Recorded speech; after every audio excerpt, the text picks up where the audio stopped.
할렐루야. 10월 24일 화요일 새벽 기도를 시작하겠습니다. 사도신경으로 우리의 신앙을 고백합니다. 나는 전능하신 아버지 하나님 천지의 창조주를 믿습니다. 나는 그의 유일하신 아들 우리 주 예수 그리스도를 믿습니다. 그는 성령으로 잉태되어 동정녀 마리아에게서 나시고 본디오 빌라도에게 고난을 받아 십자가에 못 박혀 죽으시고 장사된 지 사흘 만에 죽은 자 가운데서 다시 살아나셨으며 하늘에 오르시어 전능하신 아버지 하나님 우편에 앉아 계시다가 거기로부터 살아있는 자와 죽은 자를 심판하러 오십니다. 나는 성령을 믿으며 거룩한 공교회와 성도의 교제와 죄를 용서받는 것과 몸의 부활과 영생을 믿습니다. 아멘. 찬송가 436장 찬양하시겠습니다. 찬송가 436장입니다.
말씀은 에베소서 4장 17절에서 24절까지 말씀입니다.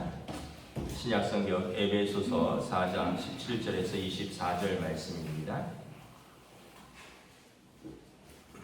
다 찾으신 줄 알고 저와 여러분들이 한 절씩 교도하겠습니다. 그러므로 내가 이것을 말하며 주 안에서 증언하노니 이제부터 너희는 이방인이 그 마음에 허망한 것으로 행함같이 행하지 말라. 그들의 중명이 어두워지고 그들 가운데 있는 무지함과 그들의 마음이 굳어짐으로 말미암아 하나님의 생명에서 떠나 있도다. 그들이 감각 없는 자가 되어 자신을 방탕에 방임하여 모든 더러운 것을 욕심으로 행하되 오직 너희는 그리스도를 그같이 배우지 아니하였느니라. 진리가 예수 안에 있는 것 같이 너희가 참으로 그에게서 듣고 또한 그 안에서 가르침을 받았을진데 너희는 여기 욕심을 따라 썩어져가는 구습을 따르는 옛사람을 벗어버리고 오직 너희의 심령이 새롭게 되어 하나님을 따라 의와 진리의 거룩함으로 지으심을 받은 새 사람을 입으라. 아멘. 할렐루야. 오늘 또 새날을 주셨습니다. 우리 주님께서 은혜와 평강 주시기를 축복합니다. 에베소서 4장은 계속해서 성도의 그리스도 안에서의 새 생활에 대해서 말씀을 하고 있습니다. 17절에 보면 이제부터는 너희가 이방인의 그 마음에 허망한 것으로 행함같이 행하지 말라. 그래서 이제 이방인은 하나님을 모르는 사람을 대표하는 거죠. 하나님을 모르던 그때의 그 허망한 마음으로 살지 말라는 것입니다. 허망하다라는 그 원어의 뜻은 어떤 의미가 있냐면 방황한다는 뜻입니다. 목적 없이 방황한다. 여러분, 우리가 하나님께서 사람을 지으셨어요. 그래서 하나님의 형상, 하나님의 성품이 우리 안에 있죠. 그리고 하나님과 영적으로 소통할 수 있는 영적 존재입니다. 그리고 하나님께서 우리에게 이 피조 세계를 다스리고 정복하고 하나님의 뜻대로 관리하라는 사명을 주셨습니다. 너희가 땅에서 번성하고 그리고 이 모든 것을 다스리라. 하나님의 청지기로서의 사명을 주셨습니다. 또 남자와 여자를 만드시고 서로 이렇게 함께 짝지어 주시고 보시기에 좋았더라. 그러니까 우리에게는 이제 크게는 하나님의 뜻대로 사는 사명이 있고요. 이걸 나누면 피조 세계를 하나님의 뜻대로 잘 관리하라는 청지기의 사명과 또 하나는 하나님께서 허락하신 제도, 가정을 잘 이끌어서 그리고 이 가정 안에서 또 우리가 번성하고 그 자녀들로 또 하나님께 영광 돌리는 이 작게는 이렇게 두 가지로 나눌 수 있죠. 그러니까 이게 이제 우리의 목적이고 사명입니다.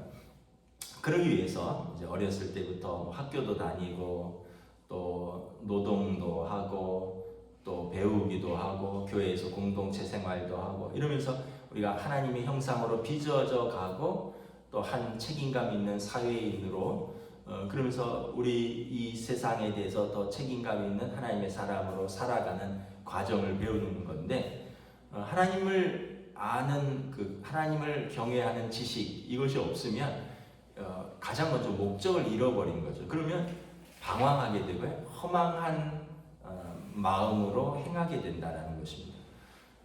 우리의 사명이 아까 말씀드렸지만 하나님을 경외하는 하나님께 영광 돌리는 삶이고 그 안에서 피조 세계를 관리하고 또 가정을 아름답게 세우는 믿음으로 세우는 건데 이제 이 목적이 흐려져 버리면 예를 들면 이런 겁니다. 학생들이 학교를 가는데 왜 가는지를 모르는 거예요. 애들이 맨날 학교 가면서 나 학교 왜 가는지 몰라. 공부도 안 하는데 뭐 시험도 안 하는. 그러면 이제 그 아이는 학생인데 방황하는 삶입니다. 출근을 하는데 아유 내가 이 회사 왜 다니는지 몰라. 아유 그냥 다니는 거야. 뭐 이러면 그분은 이제 회사를 다니면서도 방황하는 삶입니다. 여러분 신앙생활을 하는데 교회를 다니는데 내가 교회 왜 다니는지 몰라. 이러면 이분은 교회를 다니면서도 방황하는 거예요. 그러니까 우리 인생이 자기가 서 있는 것, 자기가 하는 것에 대한 목적을 분명히 알지 못하면 하면서도 방황하고요. 그러면 어떻게 됩니까? 18절에 총명이 어두워지는 거예요. 지혜가 없어지는 거죠. 왜냐하면 하나님이 주신 그 목적을 모르니까 자기 스스로는 또 굉장히 똑똑하다 생각하지만 총명이 어두워지는 거예요. 아이들이 그렇잖아요. 막 사춘기 때 자기 굉장히 똑똑한 것처럼 하고 부모보다 한 수 위인 것처럼 말하지만 부모가 볼 땐 그냥 안타까운 철부지일 뿐이죠. 우리가 하나님을 떠나면 그렇게 되는 거예요. 지혜 있는 것처럼 세상 똑똑한 것처럼 살지만 하나님을 떠나면 인생의 목적을 모르고 방황하는 총명이 어두워진 인생이고, 그리고 그들 가운데 무지함이 가득하다는 거예요. 마음이 굳어져 있다는 거예요. 아까 사춘기 청소년들이 마음이 되게 굳어져 있거든요. 그리고 자기가 제일 똑똑한 줄 알고, 그러니까 부모가 볼 때는 참 안타까운데, 우리가 하나님을 떠나 있는 삶이 하나님 보실 때는 뭐 총명도 어두워져 있고 지혜도 없고 무지하고 마음은 굳어져 있고, 그래서 하나님의 생명에서 떠나 있는데 자신은 알지 못한다는 거죠. 그래서 여러분, 우리가 영적 존재라고 그랬잖아요. 하나님의 형상을 따라 지어졌기 때문에 하나님의 형상과 하나님과 소통할 수 있는 영적 존재인데, 하나님으로 채워질 때 만족하고 기쁨이 있어요. 그런데 우리가 하나님을 알지 못하면 우리는 필연적으로 다른 만족과 다른 기쁨을 찾도록 되어 있습니다. 여러분, 우리 인간은 일만 하는 존재가 아니라 여러분 기쁨과 만족과 의미를 추구하는 존재입니다. 근데 하나님 안에서 진정한 의미, 진정한 삶의 의미, 진정한 만족, 진정한 기쁨을 알죠. 죄에서 자유케 되는 그 기쁨, 그리고 죄를 용서받고 구원받은 은혜의 기쁨, 또 사랑 안에서 행하는 그런 모든 수고와 만족, 진리 안에서 자유케 되는 이런 것들은 어떻게 보면 이거는 세상이 줄 수 없는 것입니다. 근데 이거를 우리가 모르면, 마음에 허망한 것으로 가득 차 있으면 다른 만족과 다른 기쁨을 추구하게 되는 거예요. 그럼 어떻게 됩니까? 19절에 감각 없는 자가 되어 자신을 방탕에 방임하고 모든 더러운 욕심으로 행하게 된다는 거예요. 하나님으로 채워져 있지 않으니까 육신의 정욕, 안목의 정욕, 이생의 자랑, 몸으로 즐거움을 추구하게 되는 거예요. 뭔가 자꾸 사서 채워서 뭔가를 자기를 만족하게 되는 거예요. 그리고 이제 그걸 갖고 이제 만족하고 그 기쁨 안에 누리고 또 그 기쁨을 또 자랑하려고 하고, 그런데 이것들은 자세히 보면 필연적으로 영적이고 도덕적인 타락으로 이어진다는 것입니다. 어제 그 뉴스를 보니까 또 유명 연예인과 재벌 3세가 마약 혐의로 또 지금 수사를 받고 있다라는 기사가 떴어요. 그래서 제가 좀 기사를 읽어봤더니 이제 아예 실명이 다 나오더라고요. 뭐 여러분들 찾아보시면 되고, 저는 실명을 이야기하진 않겠는데, 남자 유명 배우 L씨랑 또 재벌 3세 여자 뭐 H씨 뭐 이런 정도로. 근데 참 놀라운 것은 되게 좋아하는, 제가 개인적으로 좋아하는 남자 배우였고, 그리고 연기도 잘하고 좋은 커리어를 쌓고 20년 이상 연기에서 1999년도에 데뷔했다 그러니까 25년 가까이 연기에서 좋은 커리어와 명성을 쌓았는데 무너지는 것은 한순간이에요. 마약하고 그러면은 우리가 생각해 볼 때 이런 생각을 하죠. 야, 저런 분들이 뭐가 부족해서 그럴까? 이분들이 돈이 없겠어요? 뭐 유명 배우인데 예쁜 아내가 없겠어요? 명성이 없겠습니까? 뭐가 없겠습니까? 다 가지고 있거든요. 본인도 유명 배우고 아내도 유명 여배우고, 뭐 기사를 쭉 보니까 뭐 아내 명의로 150억 빌딩이 있다 그러고, 뭐 아주 단란한 가정을 꾸려서 가족 전체가 무슨 광고에 나오기도 하고, 또 재벌 3세도 외할아버지가 유명 기업인이고, 그 엄마는 그 외할아버지의 딸이고, 그리고 자기는 그 딸이고, 얼마나 귀여움을 받았고 얼마나 사랑을 받았고, 공부를 한다면 돈을 안 내주겠어요? 유학을 간다 하면 유학을 안 보내주겠어요? 뭐 일을 하고 싶다면 그 할아버지 회사에서 일자리를 안 주겠어요?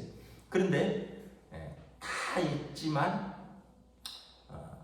진짜 하나님 앞에서의 하나님을 경외하는 그 영적인 만족을 못 누려본 거죠. 그러다 보니까 필연적으로 다른 만족, 다른 기쁨을 추구하고 이것은 필연적으로 영적이고 도덕적인 타락으로 이어지고 감각 없는 자가 되어 자신을 방탕에 방임하고 모든 더러운 욕심에 자신을 버려두게 된다는 거예요.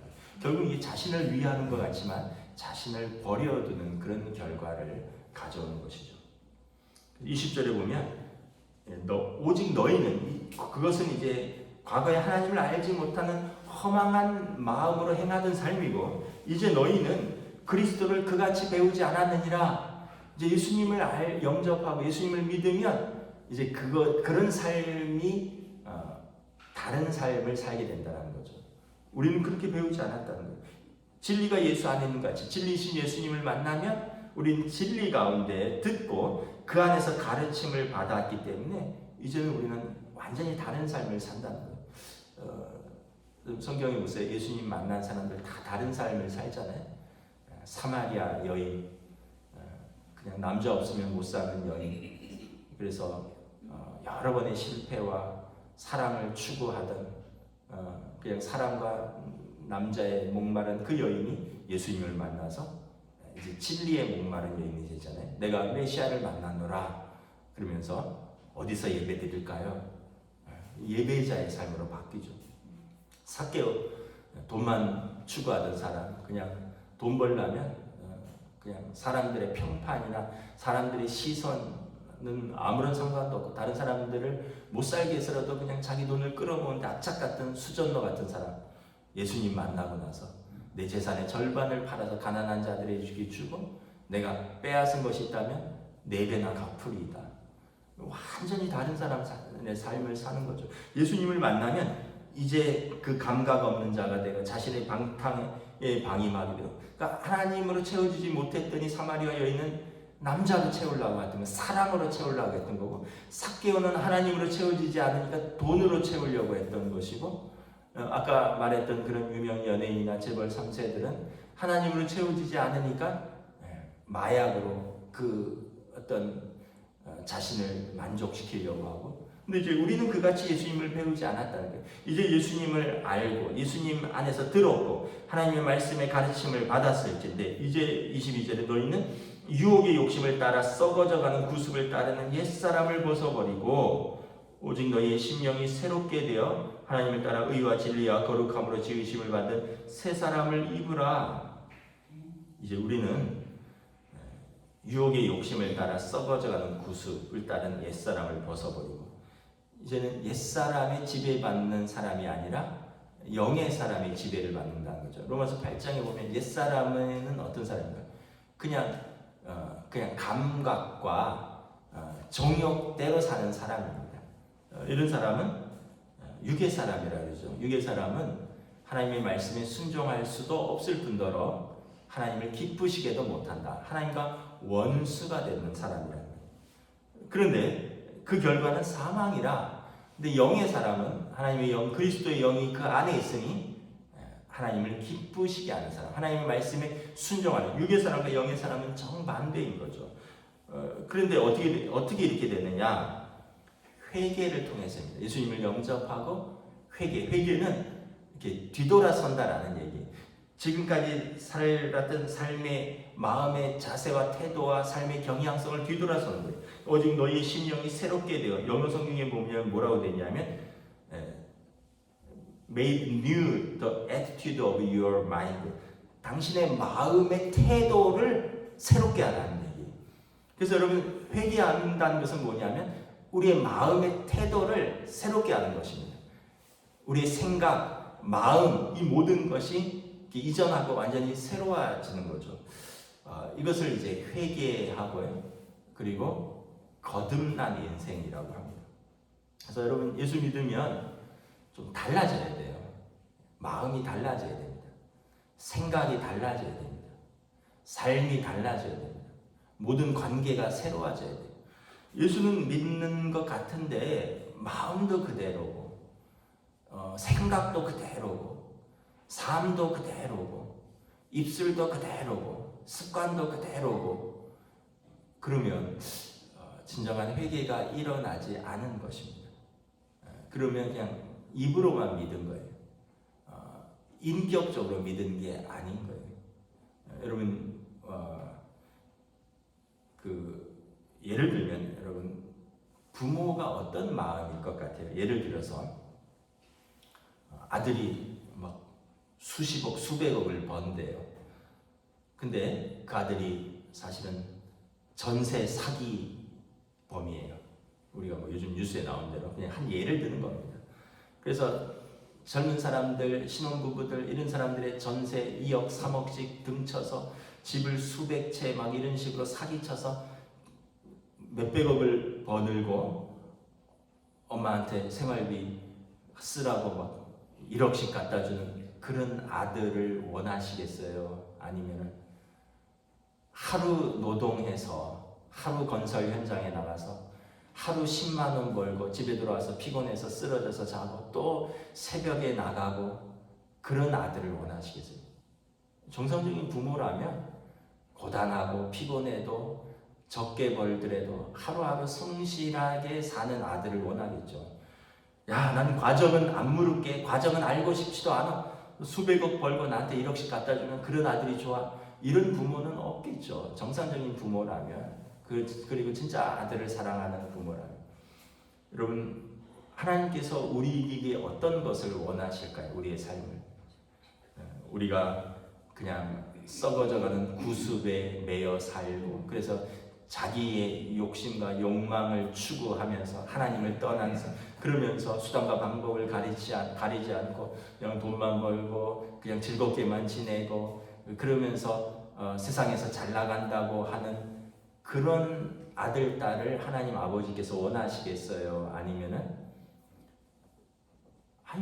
믿음으로 사는데 왜 이렇게 삶은 고달프냐 이러면서 맨날 하나님 앞에 눈물 흘리고 기도하고 또 말씀을 붙들고 분투하고 또 자신의 연약함과 허물과 죄와 싸우면서 하나님 앞에서 하루하루를 살아나가는 그 믿음의 삶을 사는 그러한 자녀를 기뻐하시겠어요? 똑같다고 보시면 돼요. 여러분, 하나님 어떤 자녀를 기뻐하실까? 하나님께서는 우리의 신념, 우리의 마음의 태도가 회개하고 새롭게 되어서 그래서 옛사람, 하나님의 말씀에 불순종하고 하나님을 기쁘시게 하지 못하는 결국은 사망으로 가는 옛사람을 벗어버리고 그리스도와 연합하여 새 사람이 되어서 결국은 하나님의 형상을 회복하는 삶, 의와 진리의 거룩함으로 지으심을 받은 새 사람으로 살기를 원하신다는 거예요. 의와 진리의 거룩함은 하나님의 형상이죠. 이것은 삶의 성화입니다. 날마다 깨달음과 변화와 성숙함을 추구하는 삶이고 그리고 우리의 인격과 성품 그리고 언어와 행실 우리의 관계와 섬김 이것이 조금씩 계속 좋아지는 삶이 이게 성화거든요. 여러분 그런 말은 하지도 마세요. 나는 그냥 이렇게 타고났어. 이렇게 살다가 죽을래. 이런 말은 하지도 마세요. 그렇게 타고났지만 팔자대로 사는 게 아니라 예수 믿으면 우리는 계속 변화되는 삶인 거죠. 우리의 인격과 성품이 어제보다 오늘 조금 더 나아지려고 노력하고 우리의 언어와 행실이 어제보다 오늘 더 나아지려고 노력하고 우리의 관계와 우리의 섬김이 어제보다 오늘 더 나아지려고 그러면 오늘보다 또 내일이 나아지려고 그래서 하나님 앞에 서는 순간까지 조금씩 이렇게 마치 어린아이가 아장아장 걷다가 성큼성큼 걷게 되고 그러면서 이제 믿음의 경주를 달려가는 삶. 그래서 우리가 결승점에 도달했을 때 결승점에서 두 팔 벌리고 우리를 영접하시는 예수님 그리고 우리의 이 믿음의 경주를 구름같이 허다하게 둘러싼 믿음의 증인들이 오늘도 응원하고 있다라는 것을 아시고 저와 여러분 하나님을 경외하는 이 믿음의 삶 또 사랑의 삶, 사명의 삶을 오늘도 새롭게 또 하시며 성령님의 인도하심을 따라 사는 저와 여러분 되시기를 우리 주님의 이름으로 축복합니다. 기도하겠습니다. 하나님 은혜를 감사합니다. 우리가 하나님을 알지 못할 때는 이방인의 마음에 허망한 대로 행하였다라고 말합니다. 총명이 어두워지고 무지하고 마음이 완악해져서 감각 없는 자가 되어서 자신을 방탕에 방임하고 더러운 욕심에 버려두는 삶이었는데, 이제 우리는 예수님을 믿고 영접하고 하나님의 말씀에 배우고 성령의 인도하심을 받아 이제 옛사람을 벗어버리고 우리 마음이 새롭게 되어 의와 진리의 거룩함으로 입은 새 사람이 되어서 이제는 연약하지만 주님 안에서 성령의 인도함을 따라 하나님의 자녀의 삶을 살려고 애를 쓰는, 믿음으로 살려고 수고하는, 죄와 허물로부터 하나님의 전신갑주를 입고 분투하는 거룩한 성도가 되었습니다. 우리는 연약하지만 하나님은 강하시고, 우리는 부족하지만 예수님은 완전하시고, 우리는 갈 바를 알지 못하나 성령님은 진리의 성령으로서 우리의 갈 길을 인도하시니, 이제 우리의 경험과 우리의 지식이 아니라 우리의 마음이 원하는 바가 아니라 하나님의 뜻을 따라 하루하루 살아가는 믿음의 삶, 그래서 우리의 가정에서 일터에서 우리 이 땅에서 사명을 감당하는 사명의 삶을 살아갈 수 있도록 성령님 오늘도 인도하여 주시옵소서. 감사를 드리오며 우리 주 예수 그리스도 이름으로 기도드리옵나이다. 아멘. 하늘에 계신 우리 아버지의 이름을 거룩하게 하시며 아버지의 나라가 오게 하시며 아버지의 뜻이 하늘에서와 같이 땅에서도 이루어지게 하소서. 오늘 우리에게 일용할 양식을 주시고 우리가 우리에게 잘못한 사람을 용서하여 준 것 같이 우리 죄를 용서하여 주시고 우리를 시험에 빠지지 않게 하시고 악에서 구하소서. 나라와 권능과 영광이 영원히 아버지의 것입니다. 아멘.